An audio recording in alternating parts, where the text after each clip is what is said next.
Hello everyone, my name is Enrique Cardona and welcome to another review for this episode of Daredevil Born Again called Sic Semper Systema. Now, this episode was going to build up to the appearance of one Skull anti-vigilante, or basically one Skull anti-hero that we all know likes to use guns and all sorts of stuff. But the episode doesn't revolve around him specifically, but is following the events of the death of Hector Ayala, aka White Tiger. So get comfortable, try to avoid any spoilers because we're going to talk about this episode. So before we begin, spoilers for the episode of today. Please go watch it as well as the previous episodes and my previous reviews towards those episodes. I think you already know the drill by this point, but it's important to reiterate just in case someone doesn't know the review or doesn't know what the episodes are going to be about, or you haven't got the chance to see Daredevil Born Again. It's important to emphasize that. But it's going to be the last time, I swear. But for now, let's just get started up talking about the episode of today. So the episode begins by seeing Matt Murdock at the morgue collecting the things from the morgue after Hector's death. His mask, the pendle, everything. And as he talks to the doctor about figuring out what happened, we see Eva Ayala arriving to the morgue. Now, this is the opportunity to apologize because the last time I talked about Hector and his family, I mistake by calling Ava, or at the very least little girl, or trying to talk about the little girl who took the mantle of the White Tiger after his passing. I thought for a second that was Hector's daughter because it kind of makes sense. You want to avenge your own father. But in reality, Hector, for Eva, is actually her uncle. So, yeah, Eva is the niece of Hector Ayala. She arrives, and obviously she's heartbroken. Matt tries to console her about not seeing his body because he doesn't want her to remember him to being laid down in the morgue with a bullet in his head. That's not how she wants to. That's not how he wants her to remember Hector. So yeah, it's very hard for Matt to deal with it. He makes a promise that one day someone will figure out what happened and bring that person to justice. And obviously, Matt, little by little, has to let the Daredevil persona out. Just he's not doing it yet because he's still making the promise that he did to himself and to Foggy's memory of not becoming Daredevil. So yeah, things things are escalating, and we also see that with Kingpin, which, by the way, we see in this episode once again in couples counseling alongside his wife Vanessa. So yeah, things are not getting good. They still go to Heather Glen in order to talk about their marriage, what's going on, and this guy Adam. If you remember him from the first episode, he was supposed to be Vanessa's lover because after she left, she felt lonely, and Adam felt like the good company for her. But things are not getting good. In fact, it comes to the point where Heather has to let Wilson Fisk out of the room, and Vanessa, with the doctor Heather, asking if Fisk mistreats her, if she has to worry that it might end up in a terrible situation, marriage abuse. But this is something that Vanessa flat out rejects it, but it's something that she doesn't let slide. So yeah, things are not getting better for Vanessa and Wilson, even though Wilson is the mayor. Speaking of which, let's talk about Blake and his attempts to earn the trust as well as the companionship of Wilson Fisk. It's important to mention that throughout the episode, we see that Blake is trying to make things better for Fisk.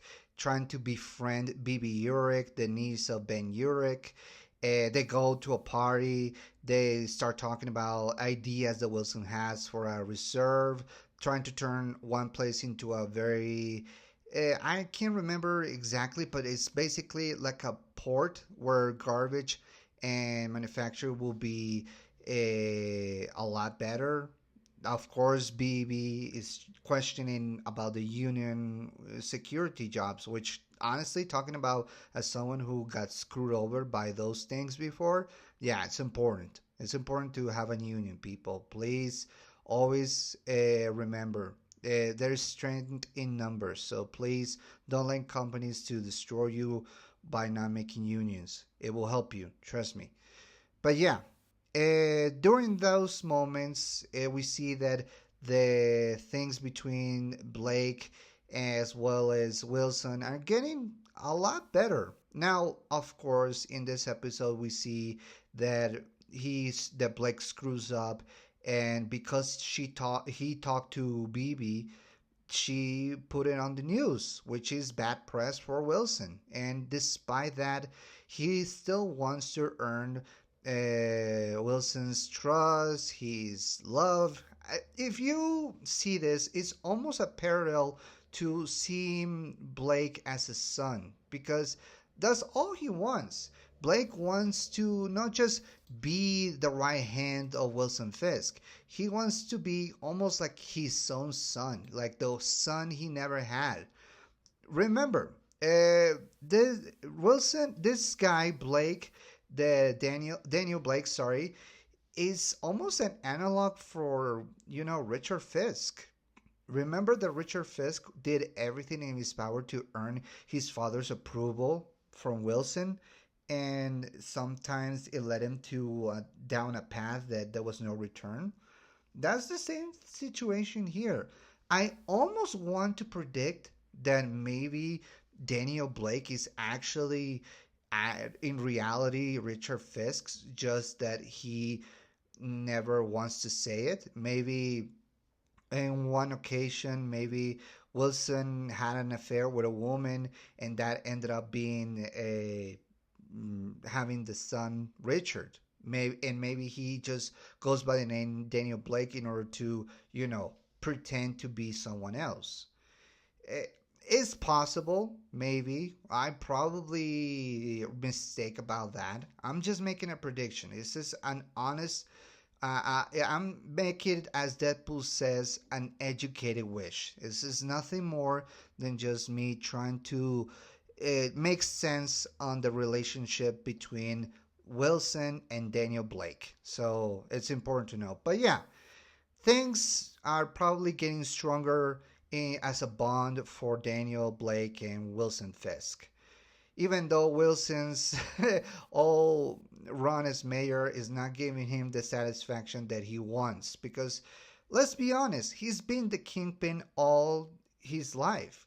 He got Vanessa because he was a kingpin. He got his empire because he was a kingpin. And even though he never got the name until season 3 when he was working with the FBI, or the FBI was working for him to be precise, basically he's still the kingpin. And honestly, you cannot escape that. It's basically his nature. And years of abuse, years of traumatized childhood, and all that other stuff, it can turn a person into a monster, and sometimes it's hard to let go, especially with the kind of power that you have. And as mayor, it's still going to be hard for him to let go of that kingpin persona. And we see that throughout the episode, doing things that mayor does, trying to be the great mayor of New York City, even attending to a school play where they sing, "We rock this city." Oh my God. When I see a kingpin sitting in that children classroom singing "We Own This City," it's almost like he wants to die. He was probably saying to himself, "Kill me, kill me, kill me, kill me, kill me, kill me." Somebody should make that image of Wilson Fisk sitting in a classroom with children singing "We Own This City" into a GIF. Please, somebody. I really want to see that because it's just hilarious. But yeah, going back to Matt Murdock, things as normal as we see Matt, he still tries to figure out what happened to Hector, who shot him. During that time, he was helping one convict who was put in prison because of a theft in a store where cops stop him from doing so. He tries to get the guy who is in jail a probation for 10 days, or basically the guy wants to have probation, but Matt says that it's impossible because it's hard, because you have to follow the system. And throughout the episode, we see him trying to maneuver this guy's moods and trying to say, hey, this is a good deal for you. But something that the guy that was brought in jail, I can't remember his name. I think it was Leroy. Yeah, his name is Leroy, I think. I might be mistaken. I had to rewatch the episode. But yeah, basically, Leroy is telling Matt that it's basically unfair because he had his entire life trying to do things to survive. Obviously, he did crimes. He's not alluding all to not being that otherwise. It's just that he's hard to trying to live a normal life when you have been in jail for many times. And even if you get 30 days, you still lose time to get a check, an appointment, or even trying to get some food. It's difficult for criminals to go back to normal life after you've been branded a criminal. And we see Matt realizing that, yeah, sometimes it's hard. Sometimes it's difficult to navigate through those avenues. There is no easy answers. And it definitely shows here. And it will build up to a moment that we're going to see in the episode. Meanwhile, we see that things between Matt and the cops are getting a little hectic. The cop that he basically kicked his ass in episode 2 and basically proved that he was not a good cop. He's the guy who has the Punisher tattoo on his wrist. He still threats Matt to not push his luck with him because he takes his job as a cop serious. Even though he's not a good cop, he says that all his family are cops and he doesn't want someone like Hector Ayala to get in his way, let alone a lawyer who can fight karate and kung fu. So yeah, things are getting boiled up to the point that Matt has to go to the alley where Hector got shot by one of the wannabes Punishers. He sees something with his radar sense and his enhanced senses. He finds one bullet case or one bullet. Yeah, it's one bullet case. Or no, I think it's one bullet barrel. Yeah, that he identifies as being almost similar to the Punisher, which leads to Matt going to an abandoned building, or no, a facility where we see that it has a lot of rooms. One of them has guns, a wall, a freaky wall, and tons of shit that only a guy like the Punisher would have. And that introduces us once again, or reintroduces us once again, to John Berthol as Frank Castle, aka the Punisher. Boy, let me tell you, it was so good to see Frank Castle back. It was so good to see John Bernthal playing the character once again. I just missed him. In my opinion, John Bernthal is the best Punisher. Better than Thomas Jane, Ray Livingston, and definitely Dolph Lundgren. All due respect to all those three actors, they did magnificent jobs as the Punisher.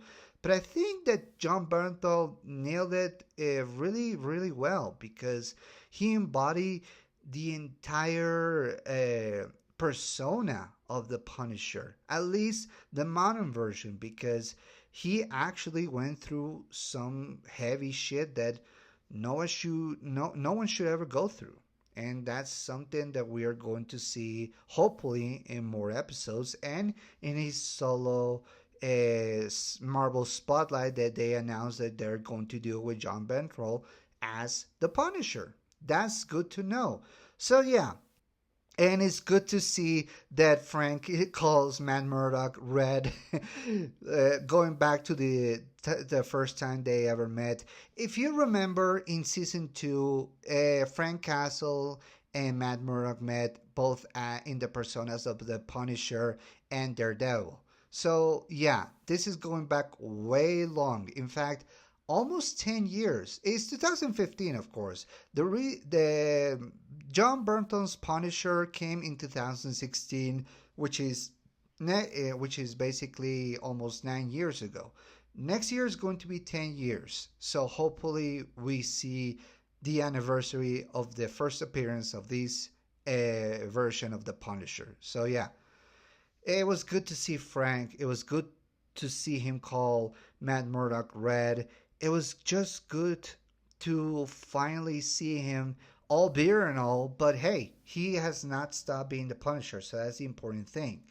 And that's good because, let's face it, that's who Frank Castle is. That's who he saw himself. He realized after 2 seasons of The Punisher that he was this person, that he was this vigilante, this anti hero who puts bullets in guys that he deems as horrible people, criminals, rapists, sadists, all sorts of bad people in the world that he considers detrimental to the society.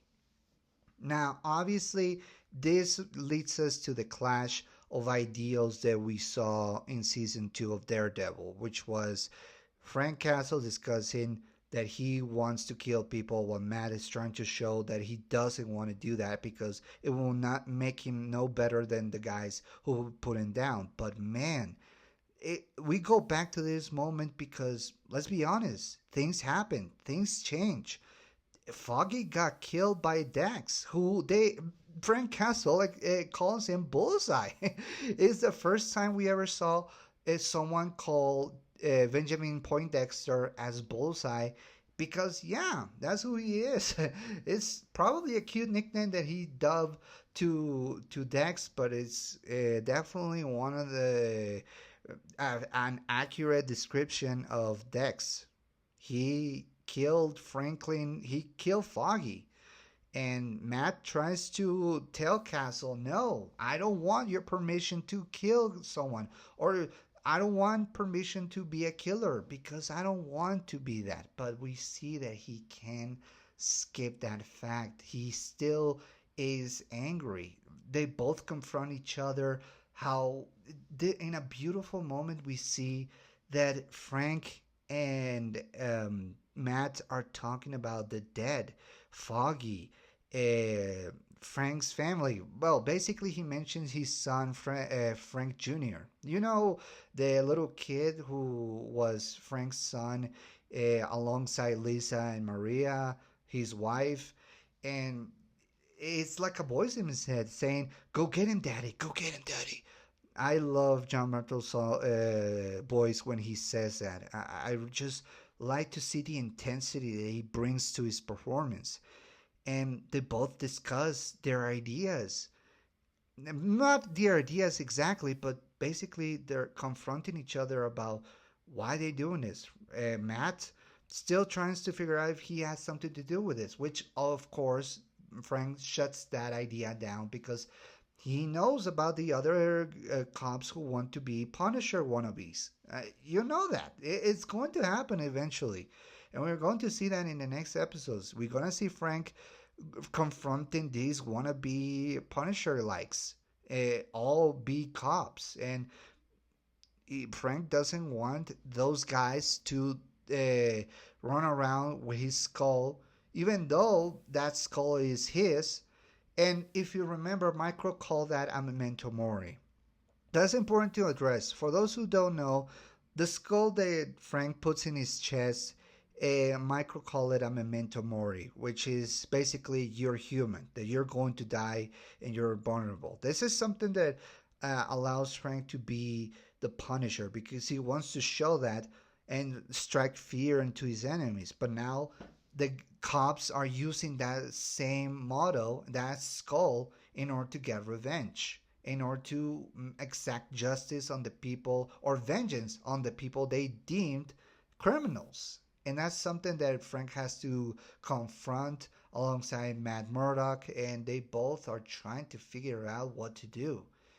And also in a very good scene, we see that Wilson and Vanessa are discussing about their future, what they're going through, which is basically things have changed between them. It's not the same as it was in seasons one, two, and three. It's not the same as Vanessa blindly going with Wilson whatever plans he has. Because she already became the kingpin in his absence. She had to take over the criminal empire. Wilson is trying to do things differently, but it's not enough for Vanessa because, let's face it, she was alone. She was lonely. She doesn't know what to do other than be the new kingpin. And that's something that Wilson has to deal with the fact of because all these years, after all this time, escaping jail, going to jail, trying his best to be a model citizen, a model mayor, he cannot escape the shadow of being the kingpin. And we see that. And we see that with Matt too. He cannot escape his shadow being being Daredevil for far too long. Eventually, both have to accept who they are and go back to their natural instincts. The relationship between Matt and, of course, Heather is different from is still nice. Heather is not scolding Mac for being late. Obviously, she's very cool about it. She tries to figure out what's going on, but she doesn't yell. She doesn't scream, "Why are you doing this? Why are you shutting me out?" Is she's a good lawyer. She's a good therapist, and she understands that yeah, life as a lawyer is not easy. And hey, it's good to see that she's supportive. Although I would say one of the things that I noticed before during the one of the courtrooms when Matt was going to get the guy Leroy a probation, there was this girl that I also don't remember her name, but boy, that she had excellent chemistry with her because boy, she was going back and forth with Matt about giving this guy 10 days, 20 days, trying to negotiate, and he's still a little devil of a guy because he still has a way with ladies. I don't know what about him, what makes him irresistible to the ladies, but boy, I mean Heather, Karen, Elektra, She-Hulk. Matt is a bit of a player. Matt is a player. I mean, Jesus. But yeah, let's go back to the moment after he has his talk with Heather. Matt is basically thinking about his life as a lawyer, going back to his promises that he made, as well as Wilson, because he's no longer dealing with he's getting tired, he's getting exhausted or pretending to be someone who, let's be honest, he never wants to be. He never wanted to be a good citizen because he cares about destroying the city that caused him so much harm as a kid. It's still in there. Even though he says he cares about this city, ultimately he wants to control it because he never got control in his own life, in his childhood, against his father. It's like he says, he never wanted this city to prosper. He wanted to drown, he wanted this city to drown in its own filth. And that's something that we are seeing little by little. And we see Matt also going back to his promise, going to his lair, which reminds me a lot of Daredevil 2003 with Ben Affleck, having a lot of his gear in one place in the on the rooftop with all the versions of his original helmet, the yellow one from She-Hulk, the silver one with armor from the comics, the black one from the comics as well. It's and seeing the two red ones that he had from the previous season and this season, and we see Matt that he is no longer going to hold back, and neither is Kingpin because in the beginning of the season we see him eat more naturally, more freshly, trying to have a good nutrition.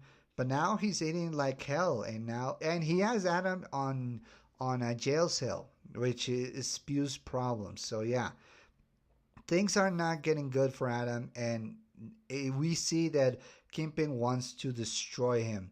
Oh, and by the way, when we see the Kingpin on his lair, we see him with a painting that he had from Vanessa, along with the blood that he stained from the final episode of season 3. Boy, was a nice touch because he was going back to where he is comfortable with, and so does Math. And the parallels between them are showing more and more and more. This is definitely gonna build up to some good shit.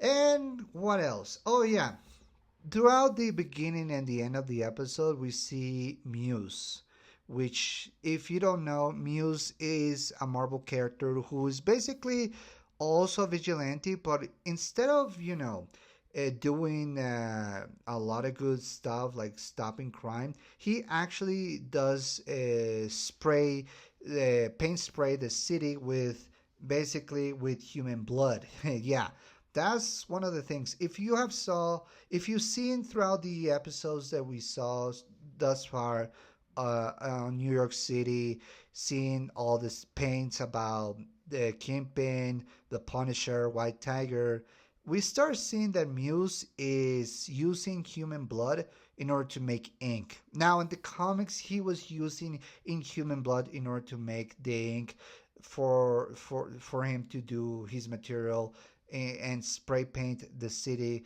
with things like praising heroes and condemning villains, things like that. But Muse is basically a psychopath who wants to exact justice, but only in the best way he can, by using other people's bloods and basically paint spray the entire city.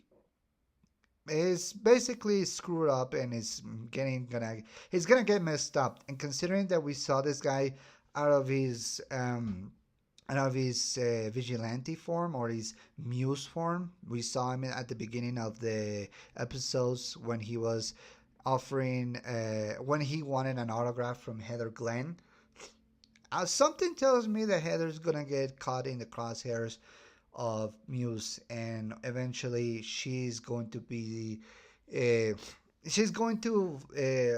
victim, or at the very least, she's going to fall into the crosshairs of Muse, who probably is going to use her blood to make paints, to make spray paints. And boy, oh boy, this guy gives me the creeps. But boy, did they capture the image of his comic book persona. And he doesn't say anything, he doesn't have to say absolutely nothing, because one image speaks for itself. And yeah, he kidnapped a person, and he's draining his blood in order to make his ink for the spray. So yeah, things are gonna escalate, and eventually Matt is gonna have to confront it. Overall, oh yeah, before I forgot, I need to mention, or I think I mentioned, BB Uric making the BB reports.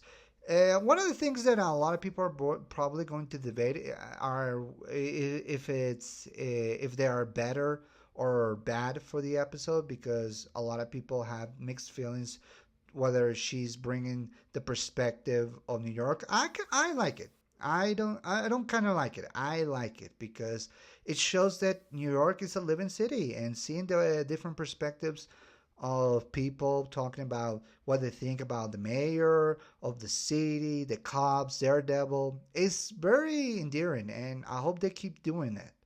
So yeah, to conclude, this was also a good episode. Although I will say that the main reason I enjoyed it was just to see Frank and Matt confronting each other. And even though we don't see the Punisher in action in this episode, it was a good tease of what to come. Now remember, the next week on March 26th, we're going to see two episodes back to back. I assume that those are the episodes where Daredevil and the Punisher are going to team up in order to take down the cops who pretend to be the Punisher. Maybe so. I don't know. but I hope that we see that. If not, I'm willing to wait. Who knows? But yeah, overall, I like the episode. Although I definitely enjoyed because of Frank Castle's appearance. So yeah, definitely go watch it. And if nothing more than to see Frank Castle and seeing the Punisher and Muse and everything, I really recommend it. So yeah, I hope to see you next week, guys. Go watch the episode, rewatch it if you want. But yeah, definitely I recommend it. As the season is getting better and it's getting darker. So yeah, be prepared because there will be blood. So I'm being Enrique, and I'll see you next time. Peace.